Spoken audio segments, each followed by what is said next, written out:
Howdy everybody, Scotty Jimenez here, Senor Mississippi, back here with another video of a new activity I've tried in my classroom that I really enjoyed, and I think my students liked it a lot as well, and I like to call it Pics to Publish. So this activity all started with during Willie Week, where there was an activity called In the Gutter, and this involved students picking two random images from the slide stills from the video about Jennifer Bilby. And then with those two slide stills, they had to identify which one happened first and which one happened later in the story. And then they had to tell their group a sentence or an event or dialogue that happened between those two movie stills. And I thought this activity it really challenged students to recall the story, but then also retell specifically an event that happened, really challenging them to remember the sequential order of the story. So it was an activity I wanted to reproduce with some of our classroom stories. However, I didn't have the resources or the movie stills per se from our classroom stories. So I decided to do it myself and have the students come up with that. So it started after Write and Discuss. After we have our typed out classroom story, I pass the classroom story out to the students, have them read it, any other activities that you do with your Write and Discuss.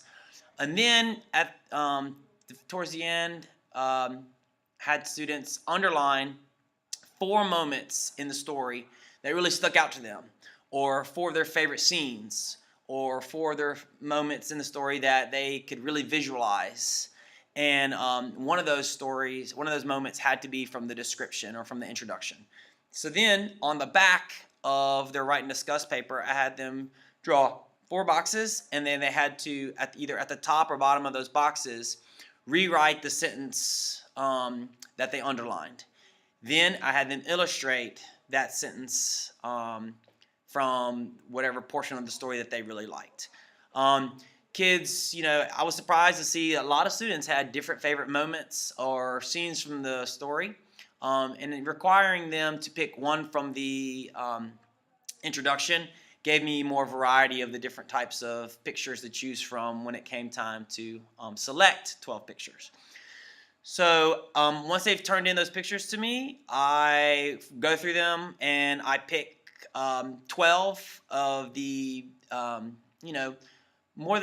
try and pick 12 that are drawn fairly well. I'm looking for 12 different pictures that tell the complete story that from our Write and Discuss from our classroom story.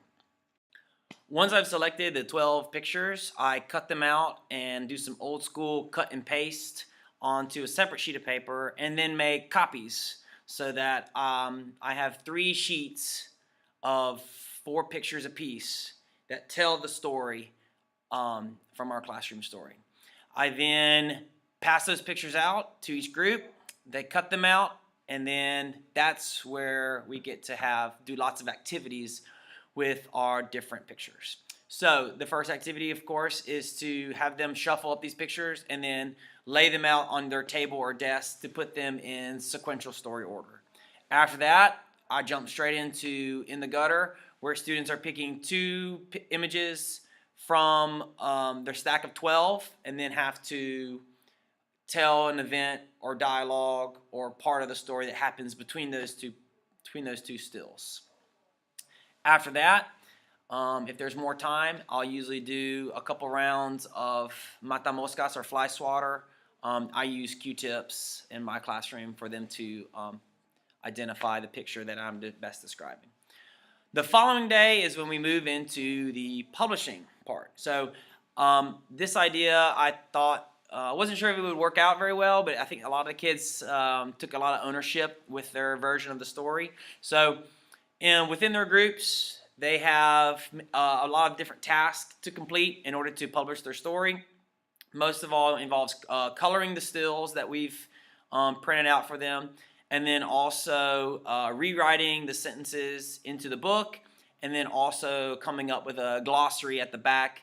For this particular class, we've been really focusing on past tense verbs. So I had students identify all past tense verbs in our classroom story, and then make a glossary in the back with those past tense verbs and their translations.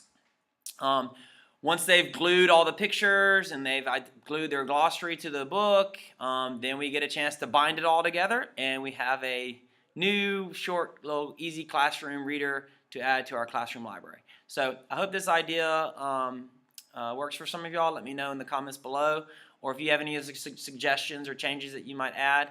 And then following, I've got a couple of clips and pictures of the process and how it worked. Good luck.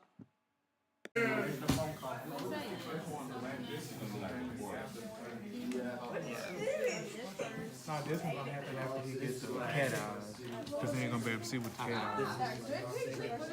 This one day Spoon woke up and We can't see. Yeah, but that was after he like. You got it. You got it. You got it.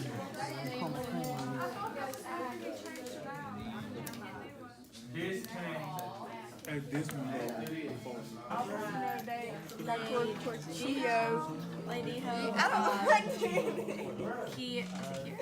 Okay. Kieris. Okay, El Doctor Cuchillo. Ojos de Animal. K. Ojos de Tico de Animal.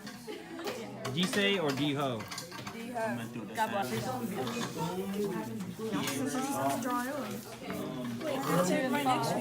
You think you put one of them back? Oh, no. Spoon. I thought she already had those.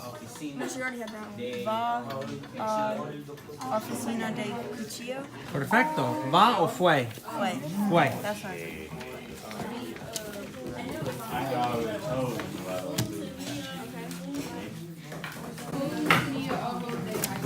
¿Eso? Llamó un doctor de cuchillo. Perfecto. Los ojos de los niños. Alright. So, el tenedor llamó a Cuchillo y preguntó que si pueden hacer una operación al tenedor, y el Cuchillo dijo sí. Y cuando fue al Cuchillo, el Cuchillo le dio operación y le puso ojos de gato.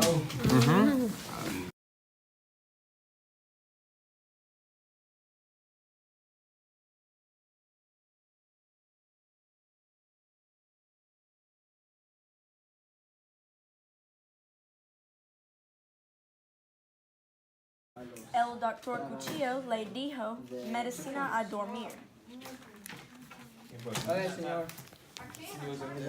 Cortó los ojos originales y puso los ojos de gato. Abre los ojos, Spoon abrió los ojos y gritó, ¡ah! Todavía no puedo ver los ojos de gato, no Sirvieron. sirvieron. We need heavy grease by. Luego, el doctor Cuchillo dijo, necesitas ojos de animal diferente. ¿Qué tipo de animal? Spoon respondió, quiero ojos de águila. El doctor le dio medicina otra vez.